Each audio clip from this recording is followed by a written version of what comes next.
Hello বন্ধুরা, good morning. কেমন আছেন আপনারা? নিশ্চয়ই খুব ভালো আছেন। খুব ভালো থাকুন, সুস্থ থাকুন। আমিও ভালো আছি। সবিতা গোস্বামী ব্লগ চ্যানেলে আপনাদের সবাইকে স্বাগত। লাইক, কমেন্ট, শেয়ার করবেন, অবশ্যই সাবস্ক্রাইব করে দেবেন। ফেসবুক পেজ থেকে যদি আমার এই ভিডিওটা দেখে থাকেন, ফলো করে দেবেন প্লিজ। তো চলুন, আজকে আবার সকালবেলা হাজির হয়েছি, আপনাদের সঙ্গে একটা রান্না শেয়ার করব। তো চলুন দেখাই। আজকে আমি করব, দেখুন, আমরা বড় ইলিশ সবাই খাই, সব সময় খাই, কিন্তু কখনো কখনো ছোট ইলিশ বাড়িতে চলে আসে। বা ছোটো ইলিশটা একটু কাঁটা বেশি, ভাবি কি করে করব। তো ভাবছি যে আজকে শোলা কচু দিয়ে পাতলা একটা ইলিশ মাছের ঝোল, ছোট ছোট ইলিশ মাছের ঝোল করে দেখাবো। তো এই যে তেল বসিয়ে দিয়েছি, তেলটা বেশ গরম হয়েছে, ধোয়া বেরোচ্ছে। এবারে আমি এই মাছ কাটা ভেজে নেব। মাছের পিসগুলো আমি একটু হালকা করে ভাজবো।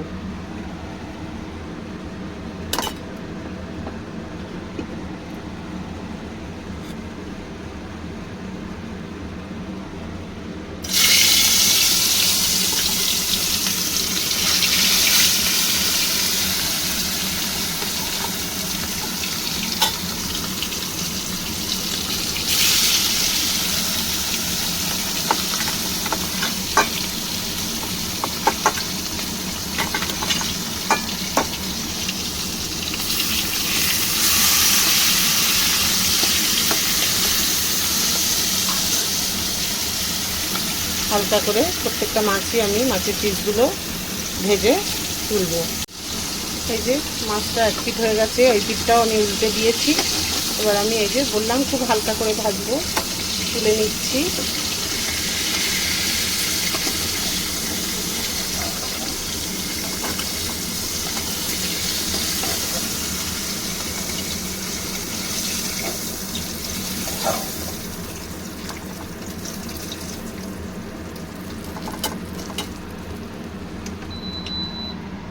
বাকি মাছ দুটো ভেজে নেব।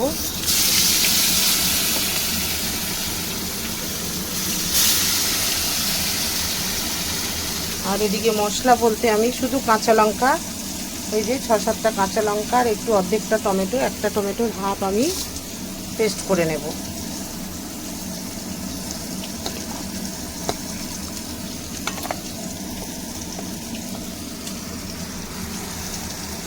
পুরো মাছটা যে ভেজে তুলে নিয়েছি, কড়াই তেল রয়েছে, এই তেলেতেই আমি একটু দিয়ে দেবো কালো জিরে ফোড়ন, আর দিয়ে দেবো হচ্ছে এই যে কচুটা আমি সেদ্ধ করে রেখেছি হালকা, সেটা দিয়ে দিয়ে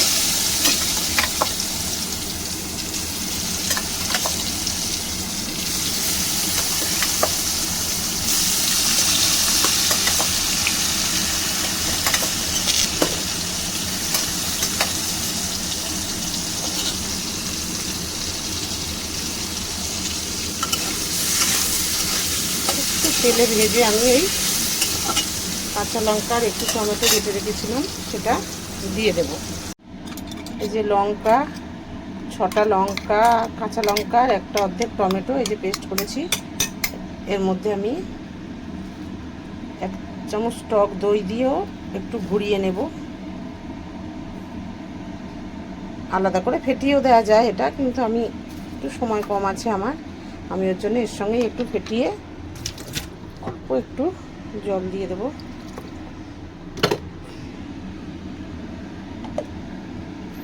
একটু ফেটিয়ে নেব। এই যে ভাজা হচ্ছে কচুটা, এই যে 1 চামচ টক দই দিয়ে আমি ওই লঙ্কা আর একটু টমেটো তার সঙ্গেই একটু ঘুরিয়ে নিয়েছি, খুব বেশি ঘোরাইনি, একবার একটু ঘুরিয়ে নিয়েছি। দইটা একটু ফেটিয়ে দিতে হবে, নইলে কেটে যাবে, ছানা ছানা হয়ে যাবে, সেই জন্য এর সঙ্গেই একটু ঘুরিয়ে নিয়েছি। আর এখন এই যে ভেজে নিয়েছি কচুটা, একটু দিয়ে দেবো একটু নুন, দিয়ে দেবো একটু হলুদ, দিয়ে দেবো একটু চিনি, একটু নেড়ে ছেড়ে নেব।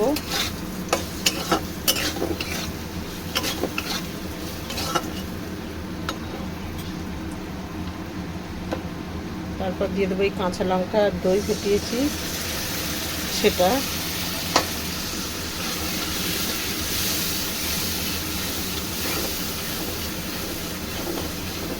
একটু নেড়ে দেবো, নাড়তে থাকবো, নাহলে দইটা ছানা হয়ে যাবে।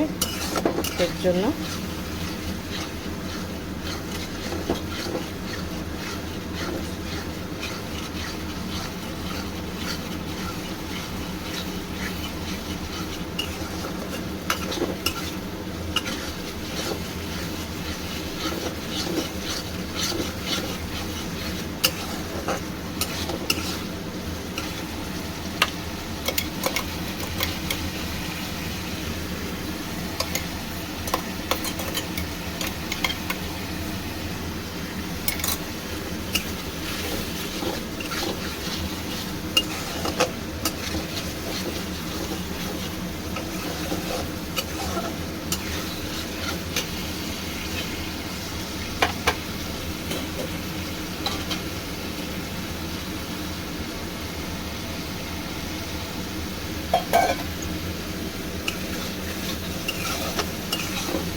ভালো করে কষিয়ে নিয়েছি। এই যে তেল ছেড়ে দিয়েছে একদম।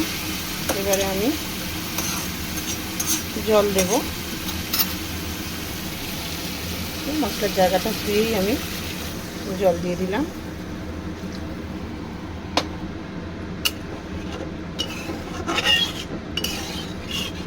যেহেতু আমি ঝোল রাখবো সেজন্য আরও একটু জল দেব।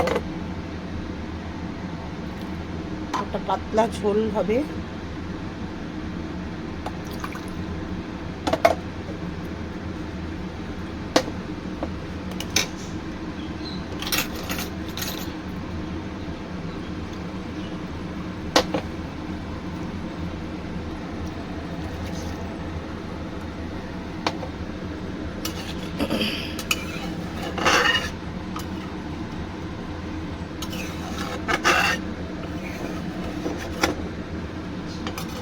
এই যে ঝোলটা ফুটে উঠলে আমি দিয়ে দেবো কচুগুলো, সরি মাছ ভাজাগুলো।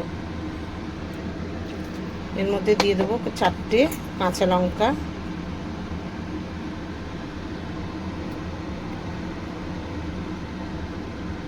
এবার এই মাছ ভাজাগুলো আমি, জলটা ফুটে উঠেছে ঝোলটা, এবার আমি মাছ ভাজাগুলো ছেড়ে দিলাম।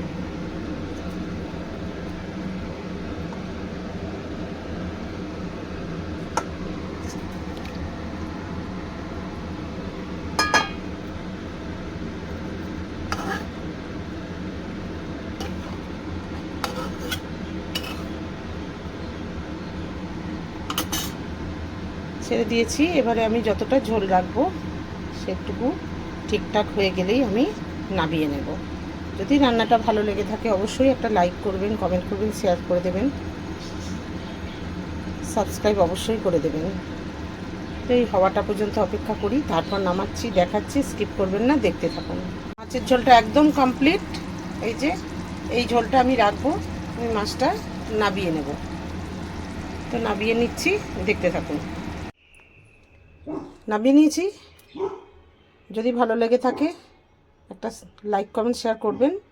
আজকে আসি, আবার একটা অন্য রান্না নিয়ে আসবো, আপনাদের সঙ্গে শেয়ার করব। বাই।